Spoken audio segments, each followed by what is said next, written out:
மொர்தெகாய் செய்த நன்மை. அதிகாரம் 6. அந்த ராத்திரியிலே ராஜாவுக்கு நித்திரை வராதபடியினால் கால வர்த்தமானங்கள் எழுதியிருக்கிற நடபடி புஸ்தகத்தை கொண்டு வரச் சொன்னான். அது ராஜ சமூகத்தில் வாசிக்கப்பட்டது. அப்பொழுது வாசற்காவலாளரில் ராஜாவின் 2 பிரதானிகளாகிய பிக்தானாவும் தேரேசும் ராஜாவாகிய அகாஸ்வேருவின் மேல் கை போட பார்த்த செய்தியை மொர்தெகாய் அறிவித்தான் என்று எழுதியிருக்கிறது வாசிக்கப்பட்டது. அப்பொழுது ராஜா, இதற்காக மொர்தெகாய்க்கு கனமும் மேன்மையும் செய்யப்பட்டதா என்று கேட்டான். அதற்கு ராஜாவை சேவிக்கிற ஊழியக்காரர், அவனுக்கு ஒன்றும் செய்யப்படவில்லை என்று சொன்னார்கள். சாத்தான் ஆமானுடைய இருதயத்திலே மொர்தெகாயை கொன்று போடும் எண்ணத்தை விதைக்கிறான். கர்த்தரோ ராஜாவின் இருதயத்திலே மொர்தெகாயை கனமண்ணும் எண்ணத்தை கொடுக்கிறார். பெர்சியா தேசத்து அரண்மனையில் கர்த்தருடைய தெய்வீக சித்தத்தின் பிரகாரமாக ஒரு சில காரியங்கள் நடைபெறுகிறது. இதன் மூலமாக மொர்தெகாய் கனம் பெறுகிறார். அந்த ராத்திரியிலே ராஜாவுக்கு நித்திரை வரவில்லை. ஆனபடியினால் ராஜா கால வர்த்தமானங்கள் எழுதியிருக்கிற நடபடி புஸ்தகத்தை கொண்டு வரச் சொல்லுகிறான். அது ராஜ சமூகத்தில் வாசிக்கப்படுகிறது. அந்த புஸ்தகத்தை கொண்டு வரச் சொல்லுமாறு கர்த்தரே ராஜாவின் மனதில் ஏவுகிறார். கர்த்தருடைய சித்தமில்லாமல் ஒரு காரியமும் நடைபெறாது. ராஜாவுக்கு நித்திரை வரவில்லை என்றால் அவன் பாடல்களை கேட்கலாம். அரண்மனையில் உள்ள இசைக்கலைஞர்களை மென்மையான இசையை இசைக்கச் சொல்லலாம். ராஜாவுக்கு தாலாட்டு பாடி தூங்க வைப்பதற்கு ஒரு சிலர் இருப்பார்கள். ராஜாவோ தனக்கு நித்திரை வராதபோது அவற்றில் பிரியப்படாமல் கால வர்த்தமானங்கள் எழுதியிருக்கிற நடபடி புஸ்தகத்தை கொண்டு வருமாறு சொல்லுகிறான். ராஜாவுக்கு அந்த புஸ்தகத்தை வாசித்து காண்பிக்கிறவர்கள் அதில் எழுதப்பட்டிருக்கிற கால வர்த்தமானங்களை அவனுக்கு விவரித்து சொல்லுகிறார்கள். கர்த்தருடைய தெய்வீக சித்தத்தின் பிரகாரமாக அந்த புஸ்தகத்தில் மொர்தெகாயை பற்றி எழுதியிருக்கிற சம்பவம் வாசிக்கப்படுகிறது. அந்த ராத்திரியிலே ராஜாவுக்கு நித்திரை வரவில்லை.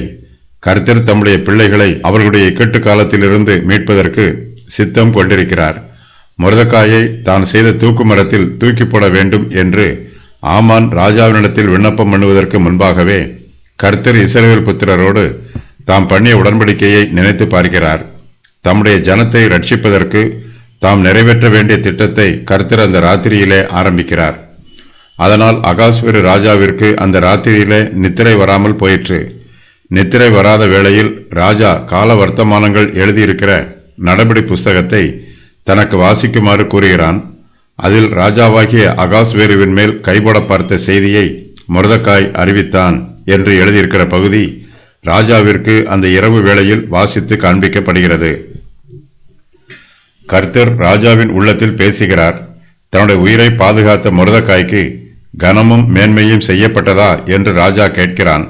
அவனுக்கு ஒன்றும் செய்யப்படவில்லை என்பதை அறிந்து கொண்ட ராஜா மொர்தெகாய்க்கு கனமும் மேன்மையும் செய்ய தீர்மானம் பண்ணுகிறான். அதன் பின்பு ராஜாவுக்கு நித்திரை வருகிறது. நடபடி புஸ்தகம் வாசிக்கப்படும் போது வாசற்காவலாளரில் ராஜாவின் 2 பிரதானிகளாகிய பிக்தானாவும் தேரேசும் ராஜாவாகிய அகாஸ்வேருவின் மேல் கைவிட பார்த்த செய்தியை மொர்தெகாய் அறிவித்தார் என்று எழுதியிருக்கிறது வாசிக்கப்படுகிறது. மொர்தெகாய் இந்த விஷயத்தில் எவ்வாறு உதவி செய்தார் என்பது எஸ்தர் 2:23 வசனத்தில் சொல்லப்பட்டிருக்கிறது. அந்த சம்பவம் கால வர்த்தமானங்கள் எழுதியிருக்கிற நடபடி புஸ்தகத்திலும் எழுதப்பட்டிருக்கிறது. அகாஸ்வேரு ராஜா தனக்கு உதவி செய்த மொர்தெகாயை பற்றி விசாரிக்க ஆரம்பிக்கிறான். மொர்தெகாய்க்கு கனமும் மேன்மையும் செய்யப்படாமல் போய்விட்டதோ என்னும் சந்தேகம் ராஜாவுக்கு வருகிறது. ராஜா தன்னுடைய சந்தேகத்தை தன்னை சேவிக்கிற ஊழியக்காரரிடத்தில் கேட்கிறான்.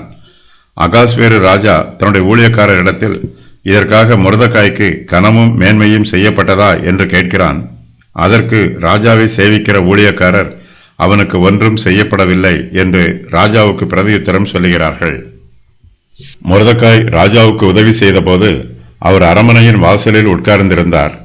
அவர் ராஜாவின் ஜீவனை காப்பதற்கு பெரிய உதவி செய்திருந்தாலும் அவர் இன்னும் எப்போதும் போல அரண்மனை வாசலிலேயே உட்கார்ந்திருக்கிறார். மொர்தெகாயினிடத்தில் மனத்தாழ்மையும் கண்ணியமும் சுய வெறுப்பும் காணப்படுகிறது. மனுஷர் மொர்தெகாயை கனம் பண்ணாவிட்டாலும் கர்த்தர் அவரை கனம் பண்ணுகிறார். நாம் கர்த்தருக்காக செய்யும் ஊழியங்களை மனுஷர் அங்கீகரிக்காவிட்டாலும் அதை கர்த்தர் அங்கீகரிப்பார். நம்முடைய நற்கிரியைகளை கர்த்தர் தம்முடைய ஞாபக புஸ்தகத்தில் எழுதி வைத்து நமக்கு ஏற்ற காலத்தில் பலன் கொடுப்பார். உலகம் நம்மை மறந்தாலும் கர்த்தர் நம்மை மறக்க மாட்டார். மொர்தெகாய் அரண்மனை வாசலில் உட்கார்ந்திருக்கிறார். இதை தவிர அவருக்கு உயர் உத்தியோகம் எதுவும் கொடுக்கப்படவில்லை. அவருக்கு கனமும் மேன்மையும் செய்யப்படவில்லை.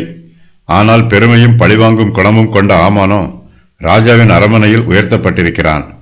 ஆமானுக்கு ராஜாவின் இருதயத்தில் இடம் கிடைத்திருக்கிறது. மொர்தெகாய்க்கோ ராஜாவின் அரண்மனை வாசலில் இடம் கிடைத்திருக்கிறது. யூதர்களை சங்காரம் பண்ணுமாறு அகாஸ்வேரு ராஜா ஏற்கனவே கட்டளை கொடுத்திருக்கிறான். அந்த கட்டளையில் ராஜாவின் முத்திரையும் போடப்பட்டிருக்கிறது. யூதர்கள் அழியும் போது அவர்களோடு சேர்ந்து மொர்தெகாயும் அழிந்து போவார். மொர்தெகாய் கனத்திற்கும் மேன்மைக்கும் பாத்திரமானவர்.